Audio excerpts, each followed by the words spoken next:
Last time we looked at the normal approximation for binomials, which said that a binomial distribution was approximately normal for really large n. It had an average of n times p and a standard deviation of square root of n times p times q, where p is my success rate and q is my failure rate. I have three assumptions for using this model. I need to make sure that I have a random data collection, so something without bias. I need to make sure that I have independence between my samples, or less than 10% of my population, so I could use the 10% rule. And I need to make sure I have a large enough n for the curve to start to smooth out and look like that normal distribution. And that required at least 10 expected successes and 10 expected failures. My goal for today is, instead of looking at counts, to try to analyze problems involving percentages. So what is the likelihood that I get a 72% or higher on an exam? Something like that. To get us into the mindset, suppose we win a game 10 times in 25 trials. What is our success rate? Well, I find my success rate by taking the total number of successes, and I divide it by the number of trials. So for example, if I have my 10 out of 25 result, this gives me a success rate of about 40%. So what I can do here is I can take the number of successes, and I can divide this by the number of trials, and this should give me my proportion that I am interested in. So if I take this model here, just a quick note, this is looking at the number of successes. I should be able to divide this by n, my number of trials, to get a new model that looks at my sample success rate. So this is a sampling distribution for my sample success rates. It's telling me what my percentages should look like, assuming I know something about the population. And it's going to be the same normal model, but I'm just going to divide each of these components by n. Here's what I mean by that. I'm going to take my average, and I want to find the average for my p-hat model. So I'm going to take my old average for the x model, and I'm going to divide that by n. So my average before used to be n times p. That's my old expected value, and I'm dividing this by n. This is the same thing as me taking the expected count there, 10, divided by the number of trials, 25. It's the same idea. I'm noticing when I set this up this way, I have np over n. I have some cancellation I can do. Canceling out that one n leaves me with an expected value of p. Now, this actually is more reasonable than it might sound. So what this is telling me is that, let's say I flip a coin 100 times, and you ask me, well, what should I expect for my sample success rate? Well, I would expect my sample success rate for those coin flips to be really close to probably 50%, because that's what it is for a population. So this is pretty much just saying that for large enough samples, my sample success rate should probably look like my population success rate. Now, it's not going to be perfect, so I might get like 52% of the time I get heads. This amount's going to deviate. So let's look at the spread component. The standard deviation for p hat, I'm going to take my standard deviation for my count model that I have above, and I'm going to divide that by n. So I'm going to take the square root of n times p times q. That's my old standard deviation, and I'm going to divide that by n to make this a percentage. Now I'm going to do just a little bit of algebra magic here. I can't divide this thing outright because they're not both underneath square roots. I can only divide square roots by square roots. So I'm going to rewrite the bottom of this thing as a square root. This is going to look weird for a second, but let's just verify that it works. The square root of n squared, the square root and the square would cancel. That's the same way as saying n. This is just a slightly more convenient way to be writing this, because now I have a square root on the top and a square root on the bottom. So I could write this as just one really big square root. And on the top, I have n times p times q. And on the bottom, I have n squared. So I had to do this trick to make it into one big square root. Fine, no problem. I'm noticing that I have one n on the top and one n on the bottom that cancels out, and that leaves me with a standard deviation of pq over n. So this is going to be my expression here that I plug in for my standard deviation, square root of pq over n. Okay, so just a note, my center is now p instead of np, and my standard deviation is now this root pq over n, but it is really just the same model that I'm dividing. So it's going to have the same three assumptions, and those assumptions are that I have a random sample. By that I mean there's no bias. I need to have independence between my samples, and if I don't, I need to make sure that the effect is minimal by sampling less than 10% of the population. And finally, I need a large n. Large n in this case also means n times p bigger than or equal to 10, and n times q bigger than or equal to 10. In other words, I need at least 10 expected successes and failures. This might look like a lot, but when it comes down to it, this is exactly the same thing that we were doing when we were working with that normal approximation for binomials. So I just want to get my feet in the water as quick as possible on this thing to see what this looks like in practice. So reiterating the same thing, here's my model that I'm going to be using when I'm dealing with a problem involving percentages. P hat is approximately normal, centered p, standard deviation, square root of pq over n. Okay, so suppose I was looking at a population success rate, and I wanted to predict how likely is it that we get heads more than 70% of the time if we flip a coin 200 times. So let's try to answer that question just to see what's going on. My success rate should follow a normal distribution with the center of p and the standard deviation of root pq over n.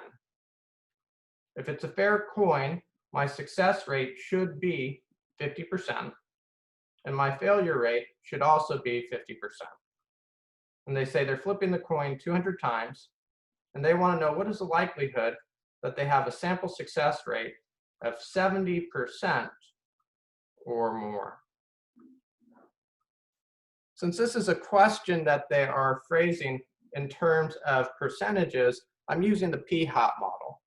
If they ask me a question like, what's the likelihood that I get heads 140 times or more out of 200, that's phrased in terms of count, and I would use my normal approximation for binomials model. Let's just plug in numbers and we'll see what it looks like though.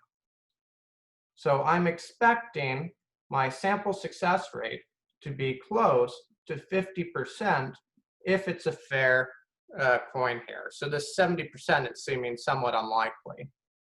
Square root, my success rate 50%, failure rate 50%, and I'm dealing with 200 trials. I'm going to type this square root into a calculator just to see what we're working with.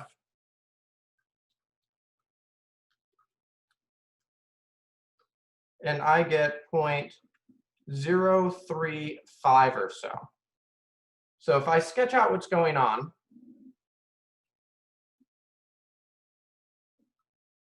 I anticipate a success rate of around 50%, give or take about 3.5% or so. So in other words, within one standard deviation, about 68% of the time I'm getting success rates between like 46.5 up to 53.5. So this is sort of the area where I'm expecting most of my data to occur. Now I'm just wondering what's the likelihood that I get 70? And I can already see on this curve that were this to happen, it would be extraordinarily unusual. I'm expecting a value that's off the table here. So I drew my picture, great. I'm going to find my z-score using that three-step process that we have. I'm going to take the value that I care about. I'm going to subtract the center, and I'm going to divide it by the standard deviation. I'm wondering about 70%. My center is 50%, and my standard deviation is 3.5%. Looking at my chart, this is going to be super, super rare. But let's still figure out that z-score. And I get a z-score of 5.71 or so. So in this third step, when I'm looking this thing up in a table, it's probably not going to show up on the table at all, but let's just try to find this thing if we can. So I'm going to the largest z-score that I have. That's 3.49. This is even bigger than that z-score. And it's giving me a table value of something like 0.999, even bigger than that, 8, so let's say 9. It's shaded to the right, so the area or the likelihood of having a success rate of 70% or higher is going to be 1 minus this table value, which gives me something like 0.0001, even smaller than this. Notation we use in these situations is 0 plus. It's almost 0, but just a little bit bigger. So were I to watch someone flip heads 70% of the time or more in 200 flips, I might suspect them of cheating. This now gives me a tool to do those sorts of claim tests. Let's try another one. So this is actually a redo of a problem from a previous lesson. I've just changed one word. So if you go back to the binomials, this is the same thing, but now I'm looking at proportions instead of counts. So a student shows up to a 100 question true-false exam. So that's 100 questions. If they're guessing, they should get 50% of them right, and they should get 50% of them wrong. Now, if this was something like a multiple choice test with A, B, C, D as 4 options, my probability of success would be more like 1 out of 4. That's not the case here, though. Is n large enough to use the normal approximation? Well, I need n times p and n times q to be bigger than or equal to 10. So let's check it out. 100 times 0.5 gives me 50. That's bigger than 10. I'm good for the first one. I expect to get 50 questions right if I'm guessing. And if it's out of 100 questions and I'm expecting to get 50 right, I'm also expecting to get 50 wrong. What is the mean and standard deviation for p hat? Which normal model should we use for doing this analysis? Okay, this is about proportions or percentages. So I'm going to use the p hat is normally distributed model. This has a center of p and a standard deviation of the square root of p, q, all over n. My success rate is 50%. My failure rate, also 50%. And I am looking at 100 samples. I'm going to type that standard deviation into my calculator and I'll see what I get. I have the square root of 0.5 times 0.5 over 100. That 100 is in the denominator and it's underneath that square root. And when I do that, I get 0.05 or so. So how likely would it be for a student to get between 60% and 80%? So I'm going to draw my picture. These are about percentages for a sample. So I'm using the symbol p hat. This is what the question is about, a sample success rate. And I want that success rate to be between 60 and 80%. Center of my curve is 50. I'm counting by about 5%, so this is 55 here and this is 45 here. My values for this problem, 60, that looks like that's 2 standard deviations away. And 80%, that looks like that's considerably further away. And I want the likelihood that I guess between a 60% and an 80% on this exam. I'm shading between these values. And I'm trying to find the area between two numbers like this. I'm going to calculate a large z-score and a small z-score. And the area that I want will end up being the large table value when I look up this large z-score minus the small table value when I look up the small z-score. So finding this large z-score, I've got my value, 80%, minus the center of my curve, 50%, divided by my standard deviation, 0.05. This is always going to be value minus center over your standard deviation. When I type this into a calculator, I get something like 0.3 divided by 0.05. I get a z-score of 6.00. The small z-score, that's based off of the 60%. My value is 0.6. My center is still 0.5. My standard deviation is 0.05. I can see that this is 2 tick marks away. Typing this in a calculator, I also get a z-score of 2. I'm going to look up these 2 z-scores. First with the 6, so I'm trying to find the best thing I can. I have 3.49 on my table. And that gives me a table value of 0.9998, even bigger than that though. So let's use 0.9999. 2.00, I'm going where the 2.0 meets the 0. And that happens right here at 0.9772. Doing this subtraction,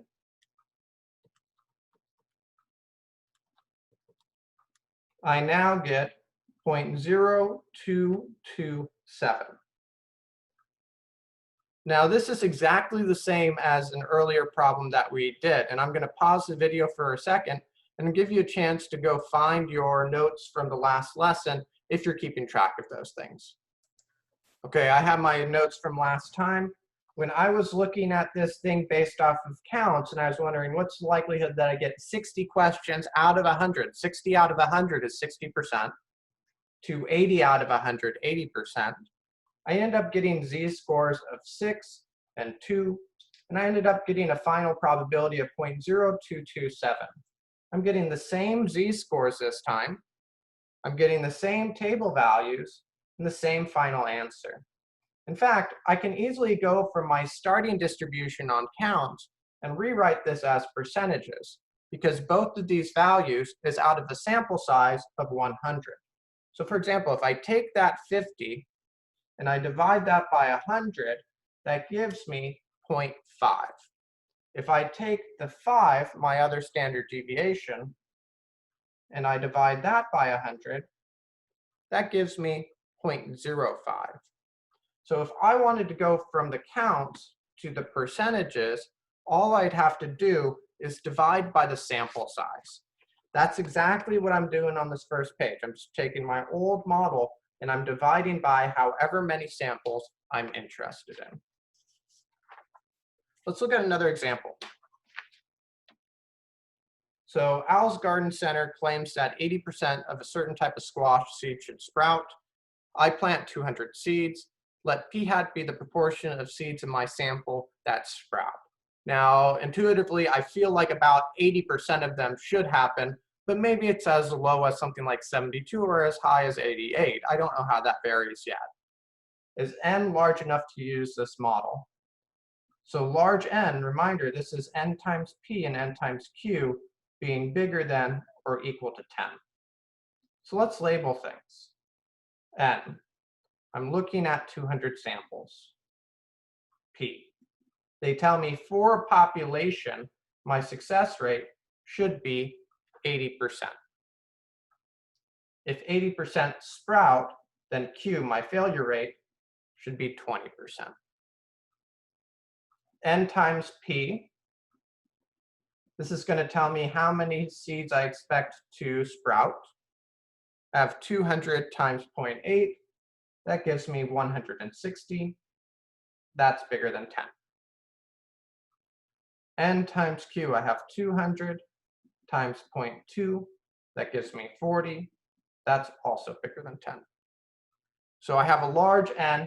I passed this assumption.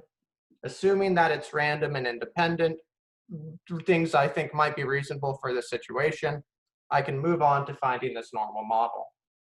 And it seems like my question down here is about percentages, so I'm going to use the percent model. P hat is normally distributed with a center of P and a standard deviation of the square root of PQ over N. Capital N, I don't plug anything in for that. That represents my model. It's the normal distribution. I'm not plugging anything for this P hat. It's reminding me that my problem is going to be about percentages. That's also kind of the name of the model. Now, P, Q, and N, these pieces, I am going to plug in the numbers above. And if you're following at home, I would ask that you pause the video for a second and fill in those numbers and see how you do.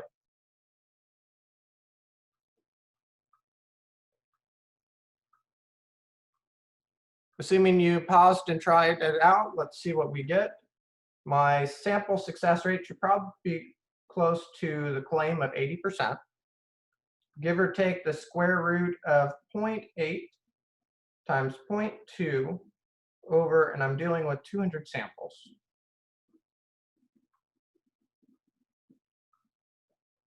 I'm going to type in that square root and we'll see what we get. 0.8 times 0.2 over 200. I'm getting 0.028 or so, and I hope you're getting something similar. If you're not, double check your parentheses. You might even want to break this up as 2 steps. Do the 0.8 times 0.2 over 200, see what that number is, and then take the square root of it. Okay, what's the likelihood that 75% or less germinate? What does this mean about the original claim? Let's do it. I'm looking at the likelihood that 75% or less germinate. And the model I'm going to use has a center of 80% and a standard deviation of 2.8%. So I'm going to draw my model. I'm going to find my z-score, and I'm going to look it up inside of the table. Middle of my curve is 80%. I'm counting by about 2.8% or so. And my value here is 75%. Looks like it's almost 2 standard deviations down or lower. So when I'm finding the z-score, I'm taking the value that I care about, the thing the question's about, subtract the center of the model, divided by the standard deviation for the model. I'm going to type this into a calculator. Let's see what we get. I get approximately negative 1.79 or so. I'm going to look this thing up in a table now. So normal table looks like this is positive, so I'm going to the positive side. And I'm going to negative 1.7 meets the 9, and that seems to happen somewhere around here at 0.0367. Okay, so let's use that and move on to the final part of this. If the thing is shaded to the left, then the probability of the thing that I want is going to be equal to the table value. So the likelihood that 75% of the seeds or less germinate is about 3.67%. So what do I think this means about the original claim? Well, if this happened,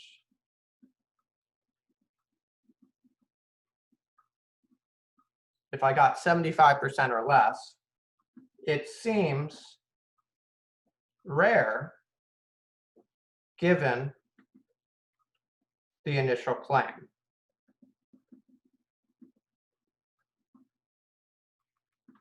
And the reason why it seems rare is this probability that I'm getting is less than our cutoff for rare, which we're defining as 5%. So should that happen, one of 2 things is going on. Either I have rare data. This is just due to luck that I'm getting so few to germinate, or the claim of 75% is unreasonable.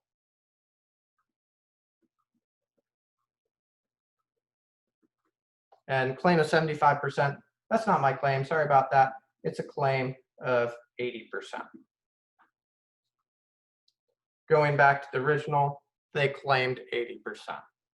So in fact, I'm more likely to believe the 75% rate if I think this 80% is a lie here. Let's try another one of these step-by-step processes where we're testing a claim. Suppose you're playing a game of Monopoly with a friend. You say friend with air quotes and not just friend without because you think that they might be cheating. So in theory, they should be getting doubles 1 in 6 times. You think that they're getting doubles more than they should. So state the null and alternative hypotheses for the situation. Null hypothesis, if they are not cheating, they should be getting doubles 1/6 of the time. My concern is that they're getting doubles too often. So alternative hypothesis, I think they're getting it more than 1/6 of the time. We are going to assume that our friend is not cheating. So here's sort of the idea of what I'm looking at. I'm going to believe this initial claim, and I am going to compare whatever data they get to this initial claim to figure out, is this close to the center or is it not close to the center? And if my data and claim are really close together, I don't have any reason to doubt that null hypothesis. But if my data is a really long distance away from that claim, I would doubt that null hypothesis and I would be more inclined to believe the alternative. So this is sort of a visual of what's going on here. Can we use the normal approximation for sample proportions? Let's check. If we have a large n, I'm looking at 100 rolls. My success rate should be 1/6 if it's fair.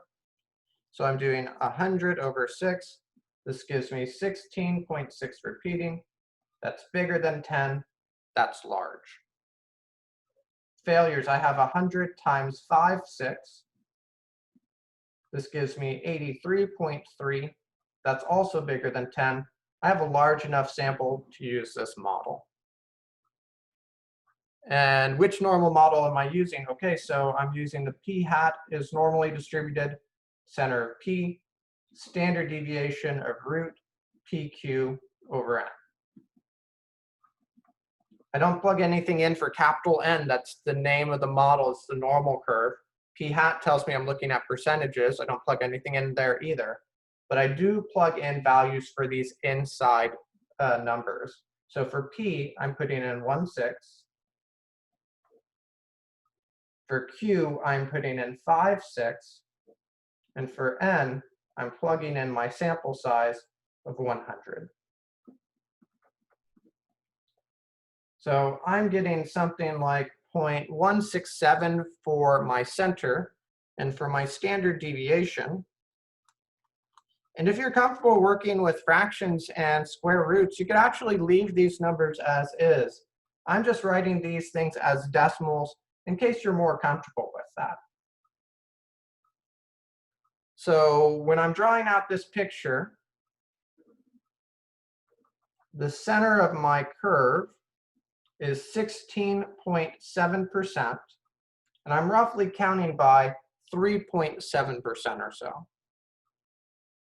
So assuming they're not cheating, how likely would it be to get doubles 25 or more times out of 100? Okay, so let's rewrite this as a percentage. I'm wondering how likely is it that I have a success rate?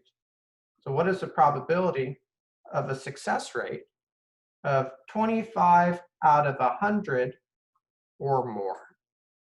In other words, what is the likelihood that my success rate is 0.25 or higher if I'm putting that value on this curve? I'm going to have a pretty small tail. I've already drawn my picture. Let's find a z-score and then look this thing up in a table.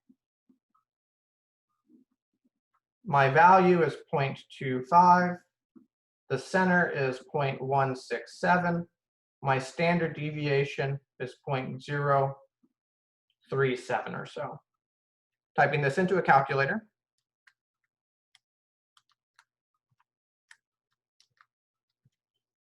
I get approximately 2.24.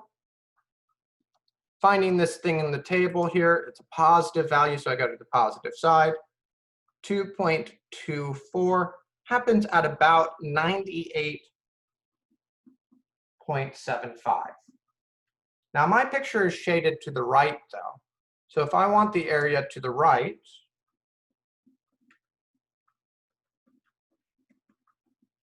I need to do 1 minus the table value. Because this is telling me I have 98.75 in this white area here, and I want the shaded in blue region to the right. So 1 minus this number, and that gives me 0.0125 or so. So my probability value, my p-value, the size of this little shaded in tail, which is used to determine if something is rare or not rare, happens 1.25% of the time. So let's assume that this person really did get doubles 25 or more times in 100 rolls. Based off of your previous answer, does this seem fair? Would you accuse them of outright cheating? Why or why not? So let's check. Our probability value, the likelihood of the sample data are more extreme here, was 1.25%. Now we said rare meant 5% of the time.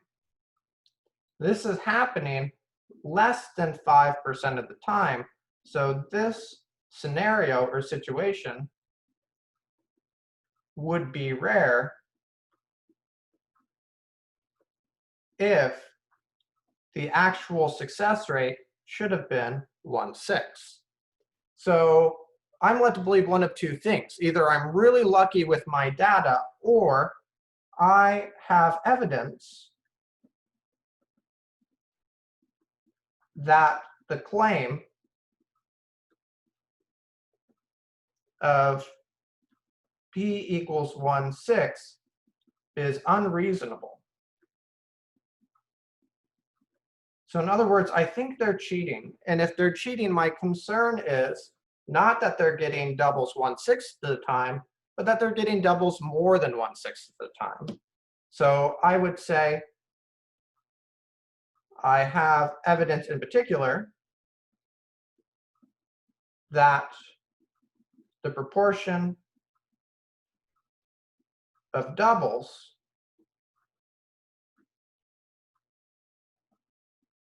for my friend, I'm back to putting air quotes in it because now I really think they're cheating, is more than 1/6. So using this model, I'm able to test claims. This process is called a hypothesis test. We'll have a lesson exclusively on hypothesis tests coming up in a later video. But I hope this has given you a feel of how I can use this model to determine if something is rare or not rare, and to determine if something looks fair or if something does not look fair. If you are following along in the packet, you'll see that there's one additional page here. I would strongly encourage you to try doing this page here, doing the problems once with the normal approximation for binomials, and again with the sampling distribution for p hat. This is just more practice on some of these skills that we've been going through for this last video and a half or so. That's all for now. I look forward to doing hypothesis tests with you in the future.